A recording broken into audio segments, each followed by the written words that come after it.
연착되는 기차를 기다리느라 살짝 짜증이 오른 사업가처럼 보인다. 손을 사용하지 않고 바지 지퍼를 열려고 애쓰는 사람 같다. 대체 지위란 뭐길래 이러는 걸까요?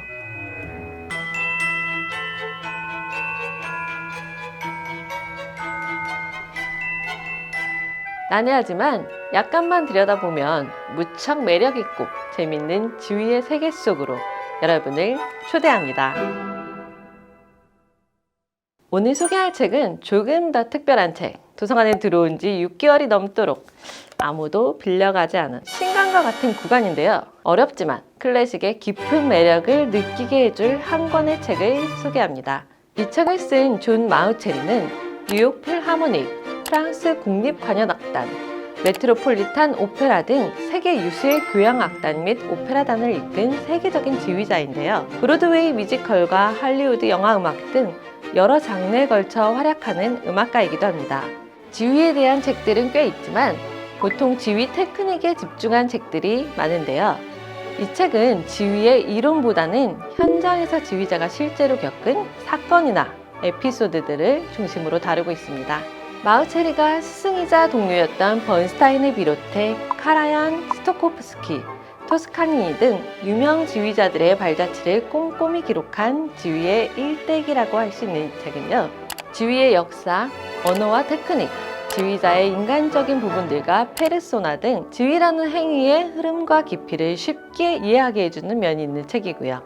보통 베스트셀러의 자리에 오르는 분야가 자기계발서나 문학 분야의 책이 주를 이루다 보니까 예술 분야의 대중서를 여러분들께 한 번은 소개를 해드리고 싶다 이런 생각을 하게 되었습니다.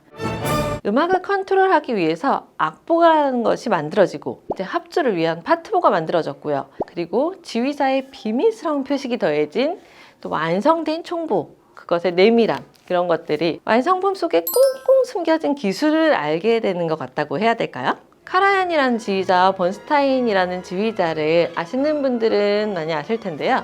둘 간에는 서로 총보를 네가 훔쳐가서 나와 같은 연주를 했지 이런 오해와 의심을 불사르는 사례들이 이 안에 담겨져 있어요. 그런 감정들이 지휘자라는 사람을 하나의 인간으로 보게 해주는 그런 인간적인 모습들을 많이 느끼실 수가 있습니다.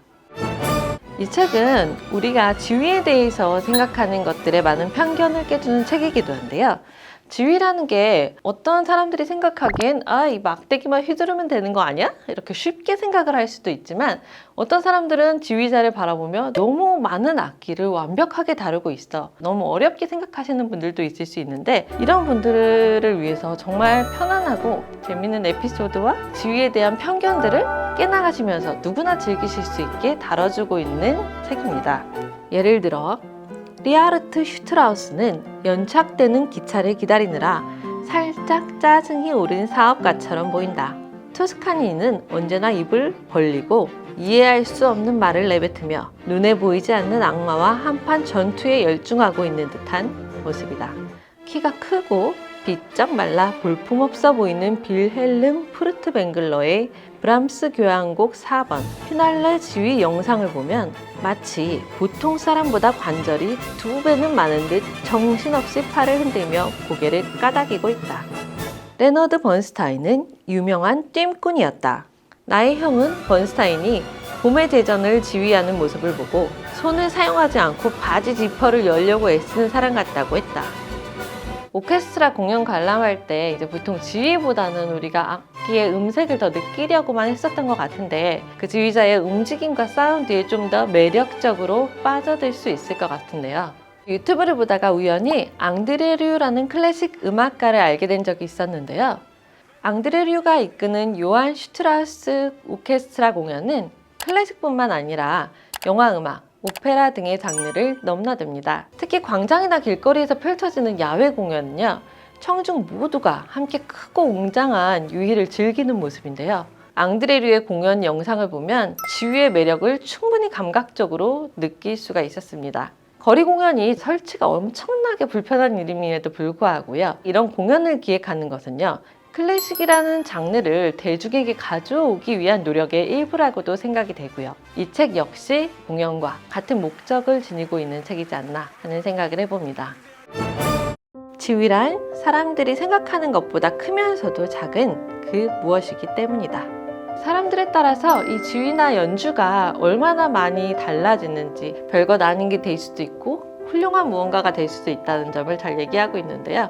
어떤 한 연주에서 오보에와 콘트라베이스가 지휘자의 사인을 무시하고 연주를 했는데 마우체리가 이 공연 정말 망했다 라고 느꼈던 그 순간에 깐깐하기로 유명한 뉴욕 시립 오페라 감독의 줄리어스 루델이 너무 훌륭한 공연이었다고 말했고, 찔러도 피 한 방울 안 나올 것 같던 무대 감독인 신시아 아워바크가 너무 감동적인 라보엠이었다라고 말할 때 지휘자 마우체리가 받은 충격은 정말 컸을 것 같은데요.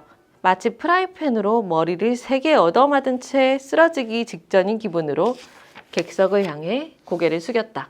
지휘자가 갖고 있을 수많은 혼란스러운 감정들과 이거 실패인가? 했던 그 두려움, 그리고 또 그렇지 않았던 또 반전의 충격, 이런 것들이 너무 인간적으로 재밌게 기술이 돼 있어서 일기장 엿보는 것 같은 그런 느낌을 주기도 하는 그런 에피소드들이 매력적인 책이라고 할 수 있겠습니다.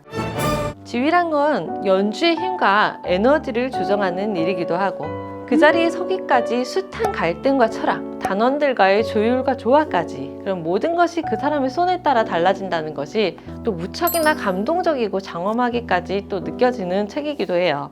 이 분야에 대해 잘 모르니까 책 속의 도전에 이제 부담이 된 것도 사실이었는데요. 이 책은 묘사나 상황에 대한 설명이 탁월하고 감성이 무척 풍부했던 책이었고요. 저처럼 음악을 잘 모르는 사람도 클래식이라는 음악 분야에 푹 빠지게 해주는 정말 좋은 책이다 라고 할 수 있을 것 같습니다. 다소 아쉬웠던 점은요, 용어가 조금 생소한 부분들이 많아서 설명을 이제 여러 번 반복하지 않다 보니까요, 앞부분을 좀 넘겨보게 되는 그런 경향이 있었고요. 중간 주석이나 각주 등이 별책 부록이나 딸림 자료로 별도 구성이 되었으면 더 좋지 않았을까 하는 생각을 해봤습니다.